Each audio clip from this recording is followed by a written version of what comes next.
ওমর, কি অবস্থা, কেমন আছো? আলহামদুলিল্লাহ, আল্লাহ তাআলা ভালো রাখছে। রোজা রাখছো সবগুলা? যাক আলহামদুলিল্লাহ। আচ্ছা ওমর, তুমি তোমার লাইফে কতবার কান্না করছো? হিসাব নেই। অসংখ্যবার। আচ্ছা, আমি তোমাকে অনেকগুলা ক্লু দিতেছি, দেখি মিলে কিনা। কাউকে কখনো ঝড়ে ধরে কান্না করছো? কাঁদতে কাঁদতে কখনো বালিশ ভিজাইছো? ভিজাও নাই? গান শুনতে শুনতে কখনো কান্না করছো? আচ্ছা, ওয়াশরুমে ঢুইকা কখনো কান্না করছো?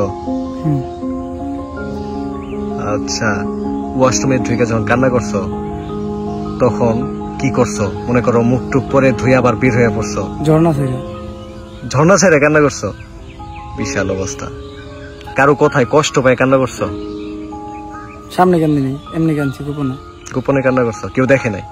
আচ্ছা, পোলা মানুষ দেখে কান্না করা ছিল না। হ্যাঁ, প্রিয় মানুষের জন্য কখনো কান্না করছো?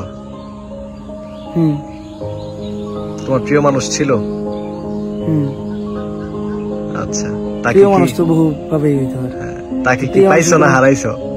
প্রিয় মানুষের কোনো বিশ্লেষণ হয় না। এখন প্রিয় মানুষ অনেক প্রকার। আমার কাছের মানুষ যারা আছে সবই আমার প্রিয় মানুষ। সেটা বন্ধু হইতে পারে, বান্ধবী হইতে পারে, আম্মু, চাচি, খালা, খালু, ভাই, বোন, আব্বা, সব হয়ে পারে। তো প্রিয় মানুষের কোনো সংজ্ঞা হয় না, কোনো বিশ্লেষণ হয় না। প্রিয় মানুষ আমাদের সাথেই থাকে সবসময়। চিকুনে মেরে দিলে, কঠিন কথা বলছো। আচ্ছা, আমার কথা কেউ ভুল করতে পারবো না। হ্যাঁ, খাবার সামনে নিয়ে কখনো কান্না করছো? খাইতে খাইতে কাঁদছি, ভাতের ভিতরে সেরমানি করছে, ওইটা চেটকে আবার খেয়েছি। কারো কান্না দেখে কখনো কান্না করছো? আর নিজের মাঠটা। হাসতে হাসতে কখনো কান্না করছো?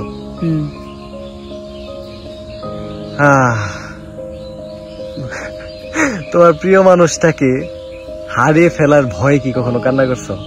না। আচ্ছা, আকাশের দিকে তাকিয়ে কখনো কান্না করছো? কান্দি নাই, কিন্তু কাদু কাদু চোখ নিয়ে যেয়েছিলাম।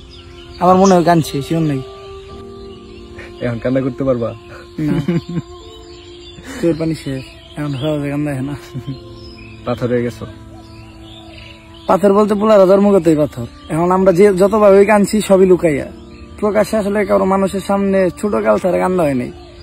বড় কালে যদি কারোর সামনে কান্দা থাকি তাইলে এটা মন নাই, ঠিক আছে, সেটা হইতে পারে মানে প্রচুর কষ্ট। কিন্তু ছোট কালে কাঁদছি মানে উদাইতে, বুঝার বয়সের পর থেকে কান্দা কাটি বাদ দিচ্ছি। কারণ তখন থেকে কান্দা লাভ নেই। আর কানলে পোলারা আসলে কানলে মানুষ ভাবে নাটক করে, পোলা মানুষের বেশি মানুষ শাস্তি দেয়।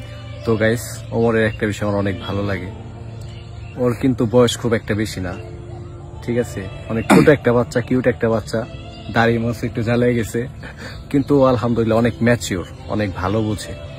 এইটা ওর অনেক ভালো একটা দিক।